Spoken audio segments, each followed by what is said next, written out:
All right, hi guys, back with another video. Um, I'm here to talk about basically why loving someone with BPD isn't enough. I'm not saying that people with BPD don't deserve love, but when I go into this video and I explain more, you'll basically kind of understand what I'm talking about. But overall, it's just, you could give so much love in this situation. Um, but in the end, it's still like not enough. You could be giving your all, and your all doesn't really matter. So I'm just going to go through some things that I have listed out right here, specifically how to love someone with BPD. So I'll talk about that, and then I'll give an example that I went through and basically talk about how it wasn't enough in that situation. And I'm sure a lot of you guys um, have similar stories. And, if you have a story or something you want to share, once again, feel free to put it in the comments below. Um, but yeah, so tip here that I have is practicing patience. Obviously, that's huge. First off, in any relationship, whether that be like a friendship or, like a legit relationship, marriage, anything like that, you should have patience, right? I mean, if you lack self control in that area and you don't have that, I mean, naturally, um, your relationships are going to suffer. So, um, that's huge, but it's especially huge with someone with borderline personality disorder, just because, um, their emotions are constantly changing. They have these emotional highs, these emotional lows, and it's like you never know what you're going to get. In the beginning, things seem fine, but then as the relationship progresses, like I've been saying, um, you know, things can change. Things can change almost instantly. One day, not even one day, but like 1 minute, they're loving you, they're all for you, and then something snaps, and all of a sudden, it's like they hate you now. So you just have to have patience with that, and you can't really take anything personally. And so you try your best. They're hating on you. They say F you. They say leave me alone. All this stuff, and you're patient. You're like, okay, I'll leave you alone if you need time, whatever. Um, but then, sorry, let me just move this. But then it kind of like you can only take so much of that. Like someone can only take so much. You know what I mean? Like you could be the most patient person in the world, but at some point when someone is constantly doing this to you and constantly berating you and putting you down, and saying all these nasty things about you, like that will ultimately just push you. Like you're doing good for so long, and then eventually you're going to crack. Like no matter how patient, no matter how loving you are, because that this person just shouldn't be doing that to you, and they shouldn't, you guys. Like, I know for some of you, you're probably like, well, I'm just so patient, so loving, but that doesn't mean you should tolerate any of that crap constantly. Like, I understand once again that these people are suffering, but there has to be some accountability on their end. They cannot constantly get away with treating you like crap, despite their emotional dysregulation. Like, that's just not going to happen. So, I know patience is fine.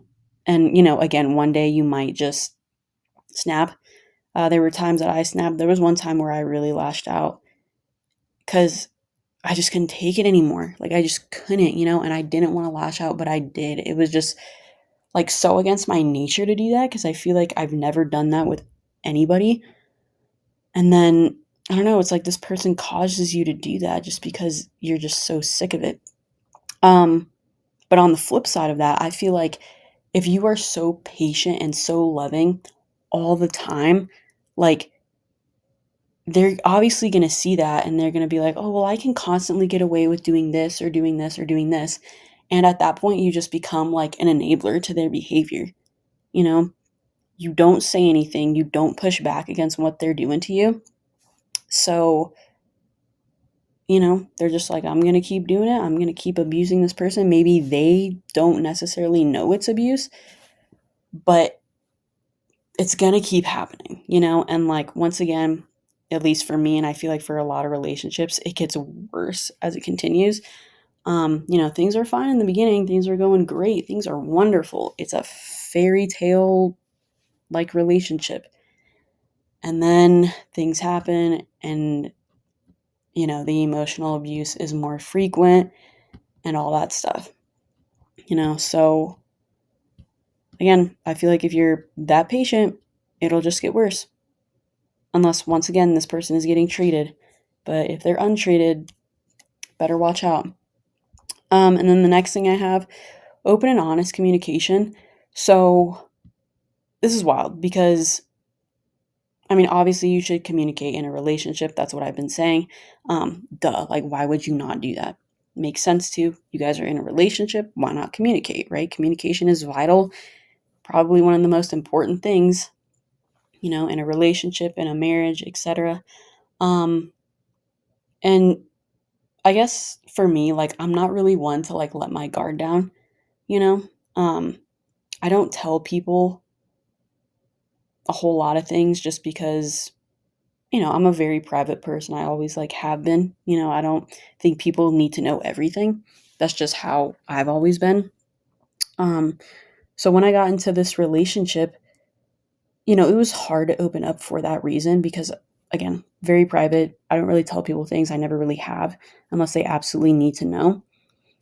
Or like they ask me directly. But so this person is like, you need to communicate with me, like, and like in my head, I'm like, yeah, I need to, and I avoided that in the beginning. Um, you know, I'm not really sure why. Like, yeah, I should have been more open about stuff, but as the relationship progressed, I was getting more comfortable. Obviously, I was starting to trust this person, and I opened up because they're like, communicate with me. So I communicated a weakness, um, that I struggled with at the time. And that came back to bite me. And once again, that was used against me. And it's like again, every time we got into a fight or an argument, it always came back to that thing that I did. Even if our argument, because typically our arguments didn't involve that other thing, but it still came back to that. And it's like, remember when you did this? Like, yeah, okay, like that's in the past. Like, why is this being brought up?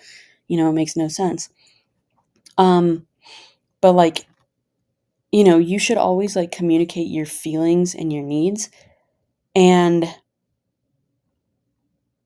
I guess I never really did that in the relationship. Actually, maybe I did. In the beginning, I don't really think I did because I was so focused on this other person and making sure the other person was good that once again, their feelings became the most important thing and mine and my well-being, I feel like was not even like taken into account. Um, Not only from this person that I was dating, but just from me. Like, I didn't really care about myself. I cared more about this person than um, me, which, you should put your well being first because if you know, put this person above you, that person becomes like your idol, obviously, and you only care about them. And when they discard you, when they treat you like crap, like you're destroyed because you put all your effort and your feelings, etc., into that person and not into yourself, if that makes sense. Um, but anyway, I didn't really communicate, I feel like in the beginning, but then I kind of like started to when things got a little bit more intense and I was getting like blamed for stuff and I was being constantly yelled at and berated and just like abused in that way. So I was like, I would be like, I don't like this or whatever, but like then this person would kind of like avoid your feelings because it's like your feelings didn't matter in this situation. It was like all about them. And then like towards the end, especially like, when I was discarded and left for someone else, it's like, okay, whatever. Like I was sad, obviously, because it's like we had all these things going. I thought things were going good, and then all of a sudden they're not, and then all of a sudden I'm left for somebody else, despite all that I did for this person. And then, I tried being friends, all that stuff. I tried communicating. Actually, even before I said all of that, I was just like, hey, I still love you. I didn't know my ex was dating someone else at this time, but then my ex is like, "You make me feel really uncomfortable," and then just, like, hung up the phone. It's like, well, 1, we were dating. I think it's okay for me to still have lingering feelings, like, that makes sense, why would it not? Um, but it's like, I wasn't allowed to be honest about that, you know? And, like, even, a couple weeks ago when I called and I was like, "Look, I'm depressed, I'm suicidal," and I still wanted to be friends, but this person was, like, shutting me out. Um, I communicated those feelings. I'm like, "Hey, I feel depressed, I feel suicidal." I was told to go effing kill myself, you know? So it's like you can be honest about your feelings, but these people don't care, and it's almost, like, sadistic because I was like, I think maybe this person, because this person emotionally manipulated me, I think they thought that I was doing the same thing back, but I wasn't. Like, I genuinely needed someone to talk to. I thought this person could be a friend to me considering they've gone through the same thing.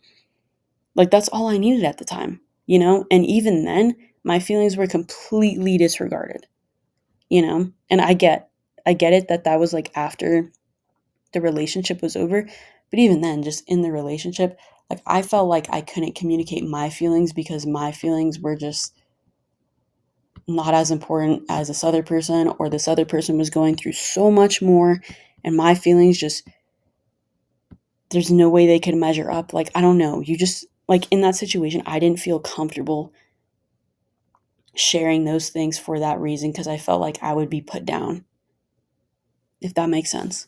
Um, so I get that that's important, but I think, at least in my case, it almost, like, kinda backfired and it didn't matter. But if you guys, have different stories, feel free to comment on that. Um, Validate their feelings, like, obviously, you should always acknowledge someone's feelings. I feel like I definitely did that, you know? I feel like that goes back to the first thing, and, I would try and help this person and do what I could whenever they were feeling down or sad or whatever. Um, but again, I think a lot of it just came down to, like, this person testing me and that emotional manipulation, like, "Hey, I'm gonna take pills because you're doing this," or "We got into a little argument," whatever. And I don't know, like, you do validate their feelings, you do acknowledge it, but at the same time, it's like they're blaming you for the way they felt. They're blaming you for their sadness, for their depression, for their chaos, everything that's going on inside of them. They blame you for it even though you're just trying to help. Like, yes, we had a little argument. Yes, we had a disagreement. Yes, we have a difference of opinion. Whatever. But it shouldn't result in those things that happen. So I think you can acknowledge feelings, but once again, I think they take advantage of that, if I'm being honest, and they will use you and they will test you. And again, it's like you're enabling them, even just validating feelings. Like, that sounds horrible to say, but it's like they know they can use you, you know? Um, Learning about their triggers. Okay, like, I would try. So, like, there were things that I said, like, I would maybe, like, joke around about certain things, um, or, like, say something, and then my ex would be like, "Well, I don't like how you do this." And I'm like, "Okay." You know? Like, and there were times where I, would do it again, but I would do it on accident. It was just, like, one of those things where it's like, oh, it's like a habit type thing. Like, some people are okay with me, like, talking about that, but then my ex wasn't. And it's like, okay, like, I'm gonna do what I can to try and change my wording on things, whatever. So I genuinely tried to do that. Like, I tried to make myself better, and I'm like, look, I'm gonna be better. Like, I'm going to try that for you because I love you, you know? Like, it only makes sense. If you don't like what I do, I'm gonna do what I can to better myself so I can be better for you, make you more comfortable. Um and so, like, you try and maybe you help in that area, but at some point later on in the relationship, the triggers just become more and more and more. Like, they are literally triggered, my ex especially, by anything at that point. Like, it's where you're walking on eggshells and you're like, okay, I don't know, going into this conversation whether I should say this or I should say this, because you're like, if I say this, that might piss them off, but if I say this, whatever. So you're thinking about it in your head, you're talking um, to yourself about it, and you're like, okay, I'm going to go with this option, whatever. You go with that option, thinking it's the better option, and it's not. They're triggered. They're triggered by anything, by a little action, a word, um, even like, let's say they look at you and you're just kind of, like this, just chilling, kind of laid back look. And they're like, what's wrong? Are you mad at me? It's like, what are you talking about? I'm just like sitting here. Like, literally anything can trigger them. And that's the problem, because you think you solve the triggers that they communicated, like with you, if that makes sense. Like, they're like, okay, I don't like when you do this. So, you fix it, whatever. And then it just becomes more and more and more. And it's just unsustainable, because you're like, you come to a point where you feel like you literally cannot do a thing, because any little thing will trigger them. Literally any little thing. And it's just ridiculous. Like, I tried, but you can only try so much. You know what I mean? Like, at some point you will lose yourself, because you can't be yourself around them, because being yourself is just a trigger to them. Even though they loved you in the beginning and they said you were perfect and flawless, now all of a sudden you're the exact opposite. You're the most imperfect person and they hate you for everything that you are.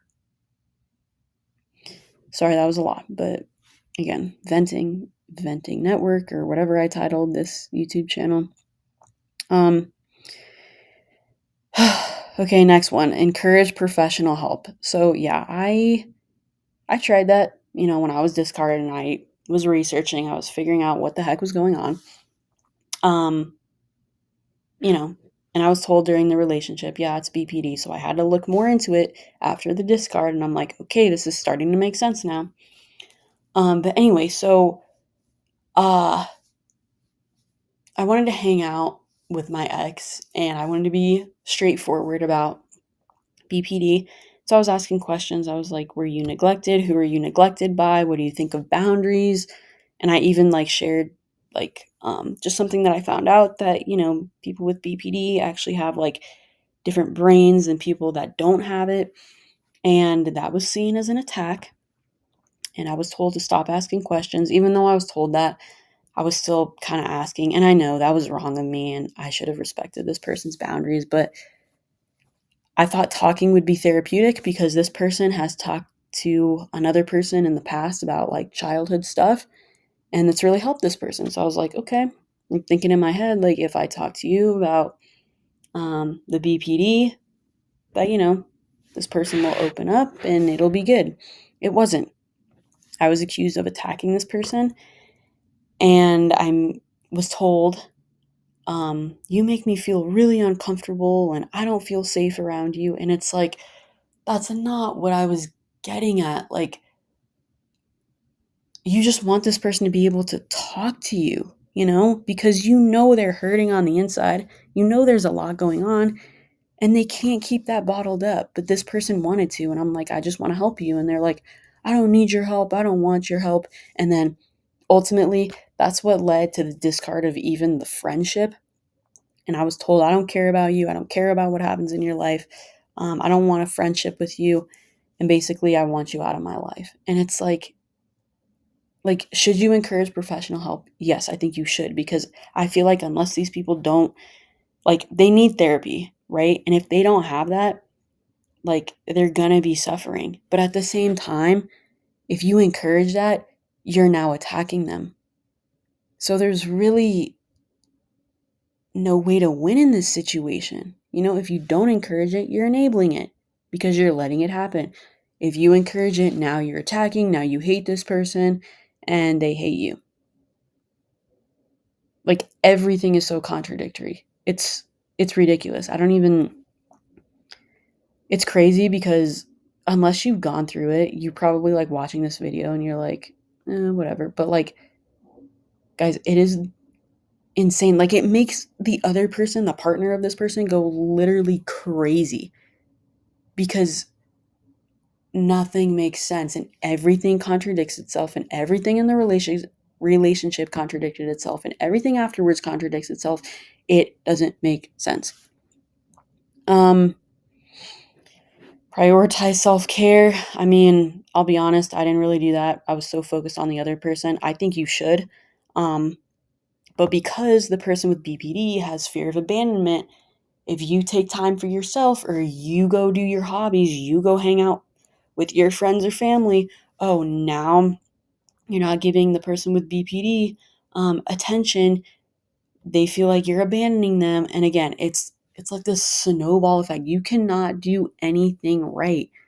But ultimately, you guys should prioritize self-care. And if this person is emotionally abusing you and manipulating you and literally like taking your identity away, taking away who you are because you can't even be yourself around this person, you should probably get out. Because for me, again, it was 16 months. I came out of that, like, again, it was just 16 months. So I know that's not a lot. But for me, it was. And I came out of it so depressed, like, feel like zero identity, zero self worth, suicidal. And that was just for that period of time. I can't imagine longer than that.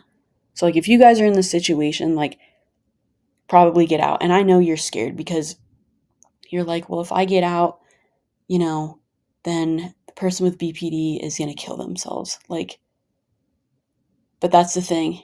Emotional manipulation, you guys, they are trying to make you stay, like, and you shouldn't have to put up with that. Like,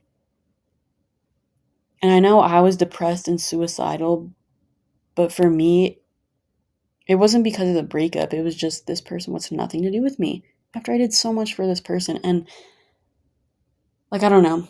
Maybe you could try to be friends. Like, that's what I try to do. Because, again, I have compassion and I just want to help this person. Like, even now, I still want to help this person. But they're shutting me out completely. And I'd say if you can be friends, just be friends. Don't be too invested. But at the same time, be careful as a friend.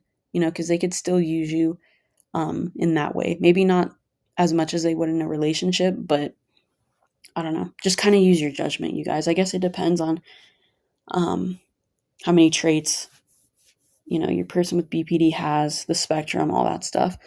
And then, of course, it just says be prepared for challenges. Like, yeah, dude, I don't know. The whole thing is a challenge. Like, I was prepared for it, or at least I thought I was. I thought I was doing good throughout. I thought if I just do this, I'm going to make this person happy. If I just do this, do this, do this, do this, check in on them, buy them things, hang out with them, um, put them first, everything will go okay. Guys, no, it's not how it worked. I thought I loved pretty well. Of course, you can always love better, because again, we're human. We make mistakes. There's always something we can work on. And I thought I tried to do that.